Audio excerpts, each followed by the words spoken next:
trout. You're about to see a gorgeous one. Look at the beautiful colors on this fish. Spectacular, look at that. Look at this phenomenal fish. Now that is a brook trout. We're on location at Lake Nipigon in northwest Ontario. If you like to catch brook trout, this would be a very good destination. And let me tell you, if you want to catch lots of brook trout, consider the Rooster Tail spinner. Look at that.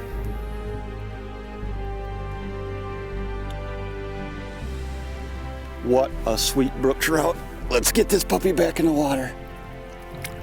Oh, I'll tell you what, that's a good start. Brook trout on rooster tails. You can't beat that combination. That's the spinner that just caught that beautiful brook trout. It's called a Vibrex Rooster Tail. It's one of my favorites. This particular model is a big one. It's the size you might use for a steelhead or a salmon, but the brook trout that are up here are so big, you can see they eat them no problem. The Vibrex, just one of the many varieties of the Rooster Tail, help you catch more trout, salmon, pike, walleye, you name it. You know, one of the cool things about throwing inline spinners like the Rooster Tail, it's easy to fish. This is one of the simplest methods.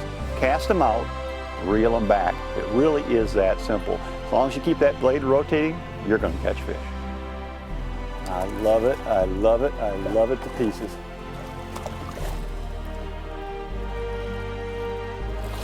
And there it is in the bag. That's a brook trout. Holy, holy, holy. That is a monster brook trout on a Rooster Tail Vibrex. You know, today the target is brook trout, and anytime you're after trout, in particular brook trout, spinners are always a go-to lure. A rotating blade in the water, picking out flash and vibration, man, that's pretty tough to beat. If trout have are suckers for anything, any particular type of lure, spinners are going to be that particular lure that they just can't resist. Rotating, flashing blade, oh, they're deadly. They almost ought to be outlawed.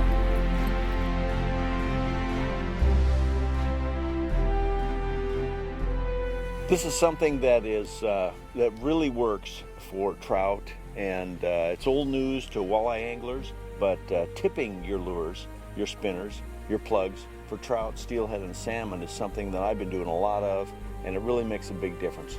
For example, with spinners, all of us, anyone who's cast a spinner knows that they cast out, and the old deal is that the fish comes along and he's falling with his nose that far away and not striking. And you get him up near the boat, he follows it to the boat, he turns away. Tipping your lure can make all the difference. I'll take a little chunk of this gulp worm here. Black is a real favorite color that works for me on spinners. Red is good, a dark red. And I'll take a little chunk of this worm, break it off, just a ½ inch chunk, and pierce it on one prong of the treble hook or single hook. And just pierce it on there, let it hang straight back, just like so. So you've got the vibration of the spinner, that pulsating hackle, and that scent stream coming off it. Fish love it. And we've been doing it here quite a bit, Mark and I, and thought we'd share it with you.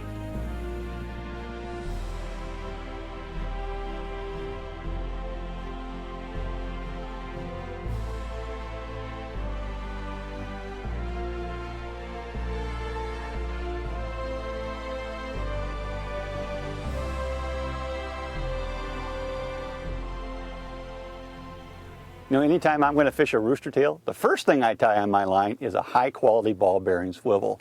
Inline spinners have a tendency to rotate in the water, and they'll give you terrible line twist if you don't use a quality ball bearing swivel. Don't use the cheap stuff. Use a good ball bearing swivel, tie on a high quality rooster tail, and you'll catch fish. This is the biggest I've ever caught. There you go. So, yep, that's what we're looking for right there. And that looks like a nice male.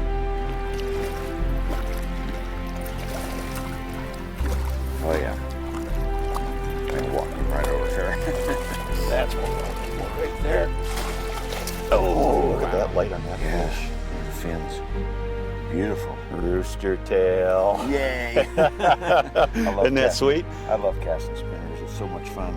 It's clean, you know, just tie it on the end of your line. Well, and it's easy. And this is the kind of fishing anybody can duplicate. I mean, you don't have to be a world-class fisherman to do this because the spinner's doing all the work for you. Right. They really do work well. Yeah. Let's flesh this out a little bit so folks at home understand what we're doing. We're casting inline spinners. Now specifically, we're throwing rooster tails, and in this instance, there's 4 different rooster tails to pick from. We're throwing the Vibrix spinner right now, but the Sonic would work just as good. The original rooster tail works really well.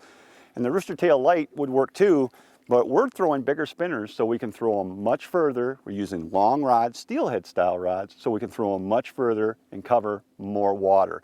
And that's really what it's about, is covering a lot of water. The next thing that we're looking at here is trying to find isolated spots where the fish want to concentrate. And it tends to be points, places where there's lots of boulders, lots of structure. The thing you have to understand about brook trout, they are ambush feeders. They lay in the shadows, they wait for something to come by, they dart out and they grab it. So the more big boulders you can find, the more points jutting out into the lake, those are the key spots that you're going to concentrate on. And then the final piece of the puzzle, water temperature. We're looking for warmer water, and that's why we're on the shoreline here, is because this is the warmest water in the lake right now. So all the brook trout have pushed into this warm water. It's where the plankton's at, it's where the minnows are at, and it's where the brook trout are at. And guess what? It's where you need to be at if you're going to catch Nipigon brook trout.